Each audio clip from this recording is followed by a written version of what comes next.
Brogy, bonjour. Bonjour.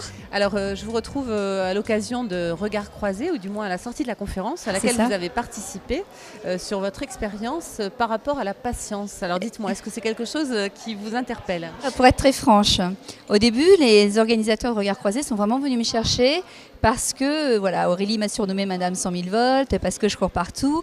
Et donc, ils m'ont sélectionnée comme l'outsider, en fait, c'est-à-dire la personne, mais vraiment pas patiente. Et ils m'ont donc obligée à réfléchir là-dessus. Et moi, le but de ma participation aujourd'hui, c'était de démontrer qu'en fait, de la patience, j'en ai énormément. Et d'ailleurs, les gens qui me connaissent très bien disent, ils rigolent quand j'ai parlé de ça. Avec moi et la patience, ils me disaient, c'est une blague. Puis après, ils se sont tous arrêtés en me disant, mais non, mais en fait, Domi, quand on te connaît, tu es quelqu'un de très patiente. Et c'est très vrai, j'ai énormément de patience. Mais c'était intéressant d'arriver à démontrer que dans le regard, très souvent, l'énergie est assimilée à de l'impatience, ce qui pourtant n'est pas le cas. On peut aussi avoir beaucoup de patience, mais ça n'empêche pas effectivement d'avoir une personnalité à 100 000 volts. Dans la vie, Dominique, vous êtes chef d'entreprise. Oui. Je crois que vous avez une entreprise qui s'appelle Midphone. C'est ça. Midphone, si vous voulez, on est éditeur de solutions de communication web et mobile, donc traduisez les applications mobiles.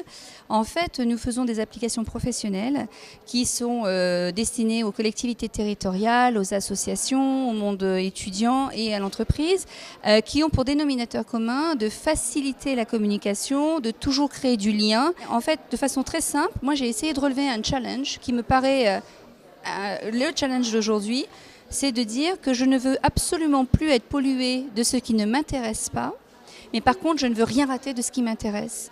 Et c'est le but des applications mobiles professionnelles que nous avons sorties. Et à côté de ça, nous avons créé un réseau social de proximité et qui est vraiment sur une forme d'entraide, mais d'entraide avec des mots très légers.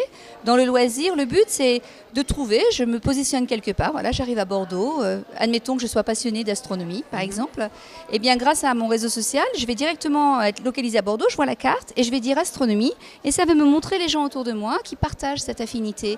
Et ça c'est le côté loisir, mais j'ai exactement le même service sur les sujets du quotidien, où là par contre je vais finalement aller chercher de l'entraide. En France, surtout je dirais comme une ville comme Paris, où les gens ont vraiment un problème de communication entre eux, c'est une transgression presque d'être dans l'entraide. Tout le monde individuellement se dit « ah c'est une chouette idée », mais ça prend vraiment un effort d'aller vers l'autre.